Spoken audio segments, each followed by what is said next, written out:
on this edition of Ultrasound. Do you remember a guy named Alan Hunter? We'll hear from MTV's 5 original VJs. My time at MTV, I was at the center of the universe. Mark Goodman backstage at Live Aid. It's kind of the original Real World. To find out what it was like in the early era of music video. I want my MTV! 24 hours a day on cable TV. We'll catch up with what they're doing now. It's a good way to let out a lot of stress. And reminisce with the first people who could say, Believe it or not, I was an MTV VJ.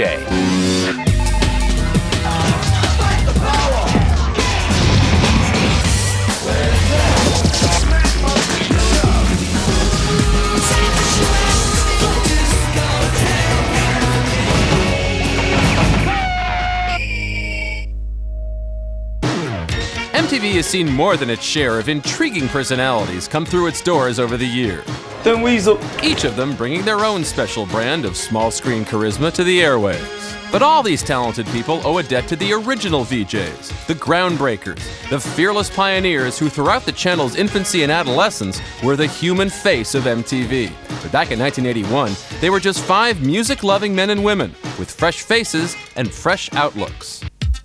I remember making a pitch at Eyewitness News to cover rock and roll. Are you excited about tonight, about Los Angeles and playing in Yes, it's sort of a bit like coming back and eating something Mother used to bake. Now, I knew if I did it weekly, this would make me a star in Los Angeles. That was what I wanted to do. I wanted to get into television doing music.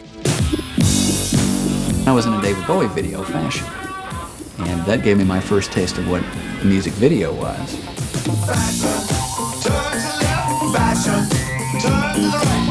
I was reading one morning, reading Billboard, and I saw this article about MTV and looking for video jockeys, hosts. And they asked me if I'd audition. I figured that they had the black guy, they had the Jew, they had the dumb blonde gal, and they needed the airhead, blonde Midwestern guy. And I went down to the studio and did the world's worst audition. I mean, it was terrible. And if you have my audition tape, I'm going to kill you. Alan Hunter, audition, ad-lib, take 1. Michael McDonald, the head of the group, sends the group into melodious song. Can we start over again? Blank.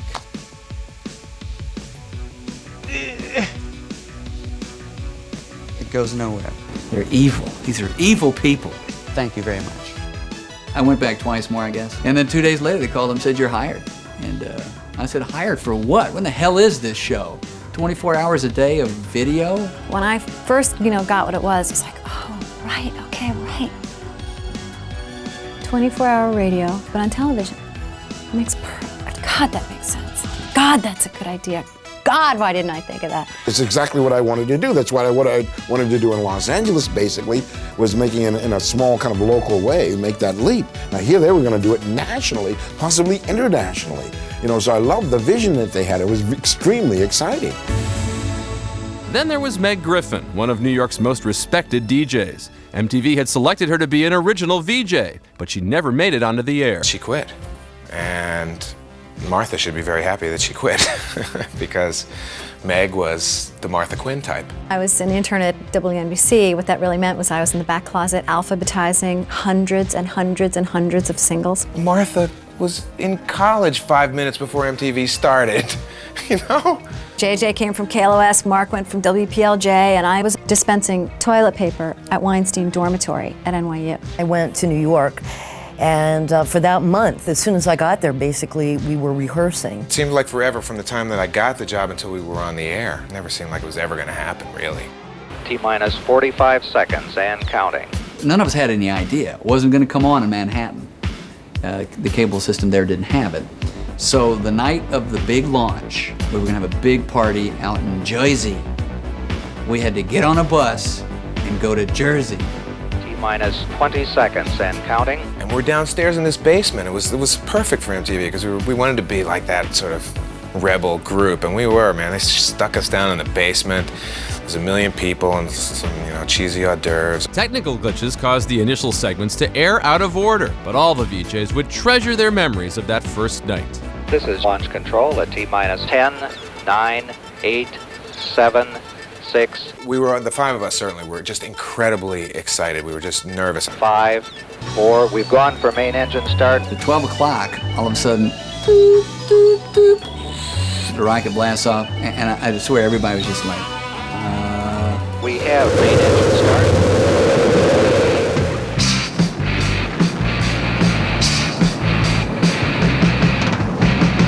Ladies and gentlemen, rock and roll. I remember how I felt, I mean, when I actually sort of teared up when the rocket took off.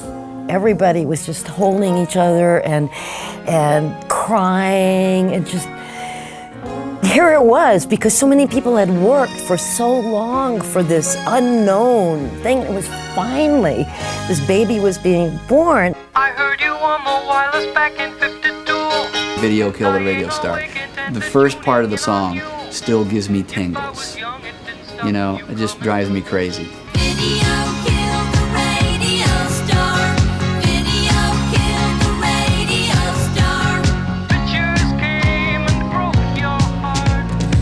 That was a great night because it was, you know, we had worked very hard. When I say we, I don't mean just the VJs, the entire crew. I'm Alan Hunter. I'm Martha Quinn. Well, all right, I'm JJ Jackson, and I'll be sitting in with the latest video music performances the way they were meant to be. Hi, I'm Nina Blackwood. I'm Mark Goodman, and I'll be here this time every weeknight with the latest concert information and music news. Now, starting right now, you'll never look at music the same way again.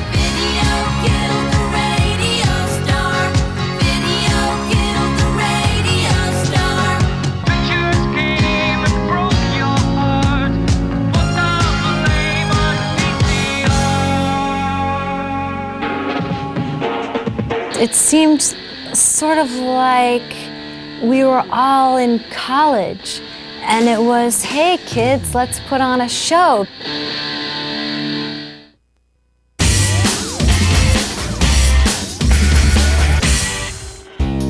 What you're watching here is the future of rock and roll. After day one, it was just like feed the beast, you know? It was just like MTV just consumed everything that you did. Nobody knew what should be happening. This is garbage. What are you kidding? I'm not kidding, really. Come on, you'll do it, man. Show us your nipple. We're all just finding our own way so much. All day, all night, in stereo. They used to call me Video Vamp and Video Vixen. This thing that's on my hair is not letting go of my hair. I actually had a guy not too long ago, he says, oh, Nina Blackwood, man, he goes, I had my first sexual experience. He goes, well, I was watching you, and he goes, and I was alone. I'm like going, oh, no. This is MTV television, music television, where rock and roll, where we rock. Can we start over again? I'm sorry. The first 6 months was hell for me. Couldn't quite get into the swing of being myself on camera. Nina Blackwood took me over to a restaurant right next door to our studio. I could tell all of a sudden that she was trying to tell me something, you know. They're gonna fire you, Al, if you don't get better quick. MTV Music Television, we are a first, and we are class. Run away camera! Run away! Run away! Run away! Run away! We were one bored bunch. Here comes my acting skills. Here they go. It was kind of overnight. Not that it was good. I think I sucked for 6 years. But sucked seemed to work. It seemed like we were all just kind of doing this for our own fun. We didn't have it in Manhattan for the first year. It wasn't until we started going out and about to other towns that it was like, oh, wow, people really see what we do. Then when we hit New York City, it was so great because, I mean, literally, we were like the toast of the town. We're walking up the street, and we look down, and there's this homeless person. And he goes, Martha Quinn. And the funny thing was, Martha goes, and she was really sweet to him. Hi, how are you? Oh, it's nice to meet you. Yeah, it's me. Oh, and then we walked up, and she goes, he doesn't have cable. Coming up in the next hour, Blotto, Graham Parker, Rod Stewart.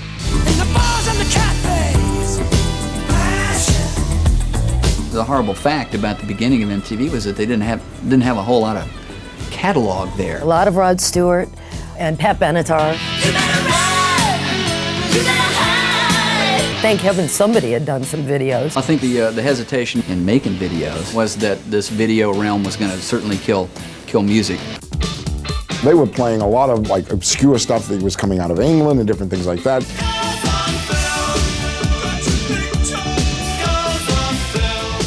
was Duran Duran, Girls on Film. And that was a big one for us. I loved the Human League.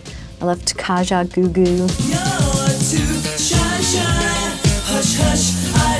And certainly we could claim, you know, credit for exposing them to America.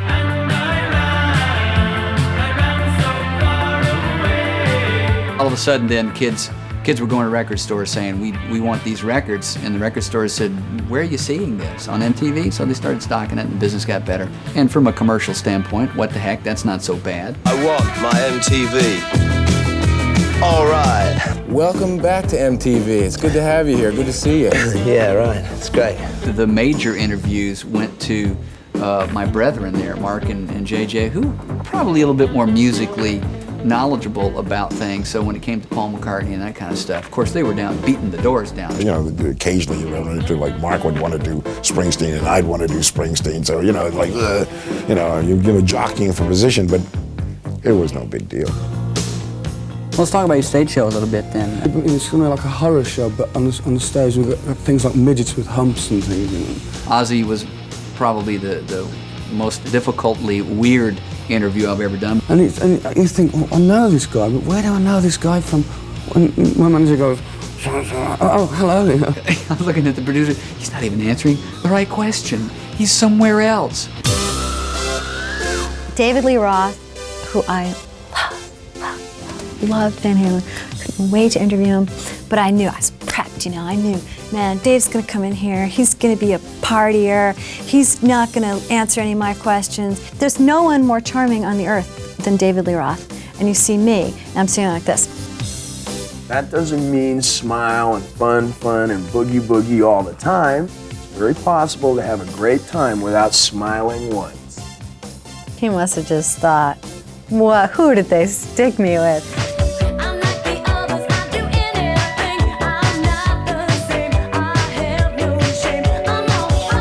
I knew that Madonna was great. I was probably one of the few who really loved her first record, and the first video, Burning Up, I just thought was really cool. I was really excited to meet her and to interview her. What does boy toy mean to you? What does it mean? What do you think it means? Oh, you're good at that. Just turning those questions right around. Years later, I went on a tour with her for a little while and said, so you remember, I'm Mark Goodman. I met you before you were Madonna. And she goes, I was always Madonna. Okay. Happy New Year. We're going to be doing it all tonight, and everything will be live all night long. That first New Year's Eve show was, boy, was that something. I don't think I've ever been more frightened in my life. This is working like a charm, isn't it? Everybody's sitting around me grinning. The only thought in my head was, oh, please, Christ, don't let me have a heart attack while I'm standing here. I am Alan Hunter coming to you live from Radio City Music Hall. Yes! On the first annual MTV Video Music Awards. I want a new drug. One I won't spill. The live events were my favorites. We very rarely were on camera together because we had that shift-oriented thing, so those kind of events were really cool. There is no question about it. This is history in the making.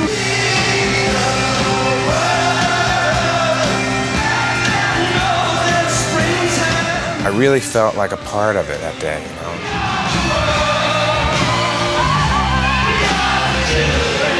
Together, we all made history. You did feel like part of the world community. You really felt like you were making a difference. If you need any passes to the Cheap Trick concert, we got them, no problem.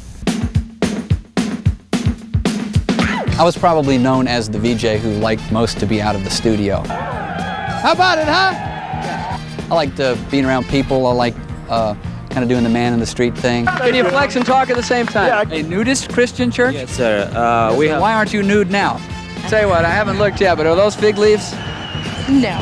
Thank you for talking with us. I was always really in awe and grateful for what was happening. And I actually loved the work. I thought this was the greatest job. I thought that I would be at MTV for my whole life. Some may come, some may do it better. But none can say they had my name.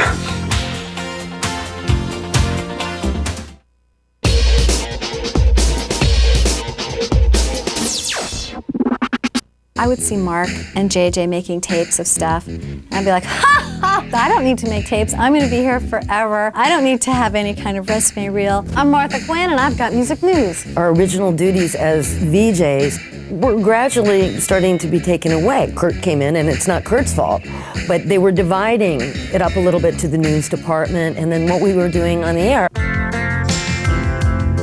Nina and JJ went around the same time. And that was in '86. I could feel it kind of coming. It's 5 years we've all been together, and Nina couldn't be here. She sent me a lovely note saying why she couldn't be here, but it might be the last time you'll see the four of us together anyway for some time. I stayed in my my dressing room because I was just so emotionally overwhelmed. I mean, these were my family. You know, this really was my family. It's been a wonderful being associated with MTV from the very beginning and with all of these wonderful people. It really felt like the family was busting up, and Nina had this other life going on. That year, I got a couple of offers. Solid Gold wanted me over there. Here's Nina Blackwood. And they wanted me to do interviews. Pressures of success took its toll on your personal life.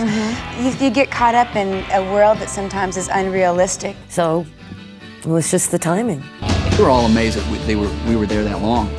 And I think that the longevity of our careers there was due in part to us being the originals. I'm the grandfather of this whole video revolution. And we stayed on like the original cast of any show does. You know, you need to have the show flesh itself out. And then you get rid of everybody and put new ones in. Wubba, wubba, wubba. I got along well with Julie when she first came. The combination of them leaving and somebody new coming in was sort of strange. Martha and Mark and I definitely looked at each other and said, wow, you know, how long do we want to be VJs? Basically, my contract was up and my phone stopped ringing and they stopped sending cabs to my front door. So I moved to Los Angeles and was on the Brady series. You're asking me what I think you're asking me. The answer is yes, Bobby Brady. Kind of shift for the industry as a whole was out to Los Angeles. So I had a year-old son. Dylan was a year old at that time, and I felt like going to Los Angeles and kind of pursuing whatever talent career I would have out there would be a little easier to raise a family. I know for Alan and I, we quit on the same day. It was really kind of heart-wrenching. It was the end. It was really the end of an era. They came back and offered me another job. It was a live show called Rockline on MTV, and people could call in and ask the artists questions. Have you ever tried to parody a song and the original artist wouldn't let you do it? That happens very infrequently. Most artists have a good sense of humor and they realize it's not a put down. I was like, wow, this is great. I've been given a second chance to really, really enjoy this, and I did. Thank you very much for your call, and I'm so grateful to MTV for giving me that, as well as giving me a name and an identity and someone who can go out and go do, you know, Neutrogena commercials. Breakouts. What does a girl have to do to get clear skin? And people go, oh, Martha Quinn, I mean, that's fantastic. Yes! And I've been a mom for the past year, so I've taken some time off to do that. No matter what happens, I've always got the fellow VJs. That's the thing I feel proudest of about my years at MTV, is this family that MTV gave me with the five, you know, Alan, Mark, JJ, and Nina, that we're all still in contact. We have a real devotion to one another. And it's odd because all five of us really lived, and even then, lived a completely different lifestyle. For kind of a novice like me, this is not a bad grouping. Yet when any adversity came upon us, we all would pull together. I really, truly can say I loved them all. It's the storyteller's edition of the Beatle years. I still love music. Love Me Do, the first single released by the Beatles on October 5th, 1962. Music has always been what I'm about. I work in radio here in LA, and I've worked at like the pioneering rock station here, K-Rock, and I love it. I get a call just like my cohorts do for things that are musically oriented. I've done several infomercials. It's called the Rolling Stone Collection, and there's never been anything like it. So I'm back in Birmingham, kind of, I wanted to get out of the rat race of Hollywood. I moved back to my hometown 4 or 5 years ago because I wanted to have my own business. We've called it Hunter Films, and our slogan is, we make films, not money. How about them costumes, boy? Man, that's low budget stuff. This is Nina Blackwood. I do a lot of voiceovers these days. Commercials, any kind of thing, radio spot, TV spot. My past is yours, as is my future. I absolutely love animals. I've been involved with a wildlife way station. Then I've also been involved with the Humane Society. All right, you're never going to go there, never. MTV definitely changed the way people heard music and looked at television. It definitely had an impact. So I'm very proud to have been part of that. We're, a little part of the history books, as Mark Goodman says, will always be the answer to a trivia question. In retrospect, I've come to respect what we did a lot. It's a lot harder than I imagined. We were one of the most important things going on in music, and I couldn't have predicted it, but wow, I lucked out and I was a part of it.